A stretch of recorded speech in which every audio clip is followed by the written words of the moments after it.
क्या सिर्फ अंबेडकर ने बनाया संविधान? बीएन राव का छुपा हुआ योगदान। नमस्ते। आज हम इतिहास के एक ऐसे सवाल को छूने जा रहे हैं जिस पर अक्सर विवाद होता है। भारत का संविधान किसने बनाया? जब भी हम संविधान की बात करते हैं तो एक नाम सबसे पहले आता है, डॉक्टर बाबा साहेब अम्बेडकर। उन्हें संविधान का निर्माता कहा जाता है। लेकिन क्या आपने कभी सर बीएन राव का नाम सुना है? इतिहास के कुछ पन्ने कहते हैं कि संविधान का पहला मसौदा यानी फर्स्ट ड्राफ्ट दरअसल उन्होंने ही तैयार किया था। तो फिर सच्चाई क्या है? क्या बीएन राव के काम को फोकस में छिपा दिया गया और क्या बाबा साहेब का नाम बस हाइप है? चलिए इस उलझन को सुलझाते हैं। बीएन राव का अदृश्य योगदान। सबसे पहले बात करते हैं बीएन राव की। बीएन राव संविधान सभा के संवैधानिक सलाहकार यानी कॉन्स्टिट्यूशनल एडवाइजर थे। कल्पना कीजिए, संविधान बनाने की प्रक्रिया शुरू भी नहीं हुई थी, लेकिन राव ने पहले ही पर्दे के पीछे बहुत बड़ा काम कर दिया था। पहला मसौदा।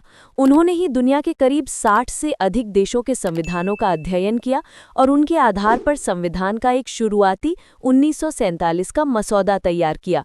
कानूनी विशेषज्ञता। वो एक अंतर्राष्ट्रीय ख्याति प्राप्त कानूनी विद्वान थे। उन्होंने ही संविधान सभा को बताया कि कौन सी कानूनी बातें भारत के लिए सही होंगी। आधारशिला। आसान शब्दों में कहें तो राव ने उस पूरी इमारत की आधारशिला और कच्चा नक्शा तैयार कर दिया था, जिस पर बाद में संविधान की फाइनल बिल्डिंग बननी थी। उनका काम ऐसा था जो चुपचाप नींव में गड़ गया, लेकिन जिसके बिना इमारत खड़ी नहीं हो सकती थी। डॉक्टर अंबेडकर का अतुलनीय नेतृत्व।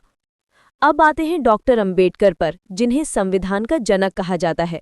राव ने नक्शा दिया, लेकिन उस नक्शे को एक शानदार, त्रुटिहीन और भारत की आत्मा से जुड़ा दस्तावेज बनाने का काम किया ड्राफ्टिंग कमेटी ने, और उसके अध्यक्ष थे डॉक्टर अंबेडकर। संरचना और दर्शन।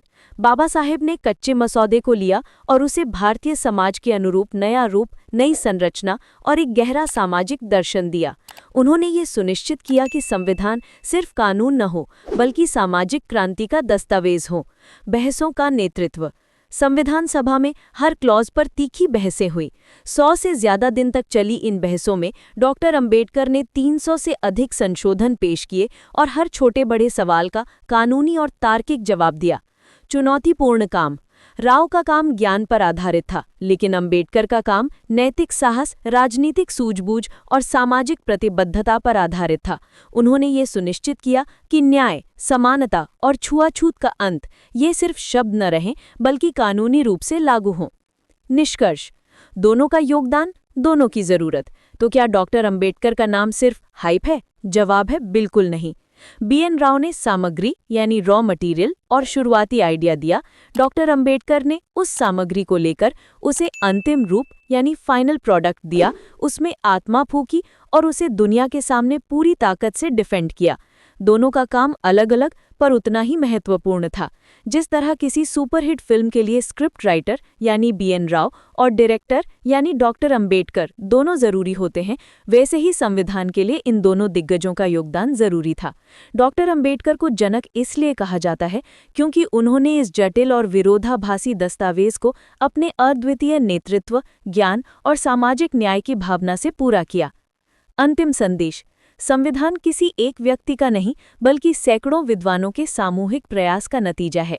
हमें बीएन राव के गुमनाम लेकिन महत्वपूर्ण योगदान को नहीं भूलना चाहिए और साथ ही डॉक्टर अंबेडकर के नेतृत्व को भी पूरा सम्मान देना चाहिए, जिसने भारत को उसका सबसे बड़ा अधिकार पत्र दिया। इतिहास किसी को फ्री में नाम नहीं देता, बल्कि उनके काम और प्रभाव को देखता है। धन्यवाद।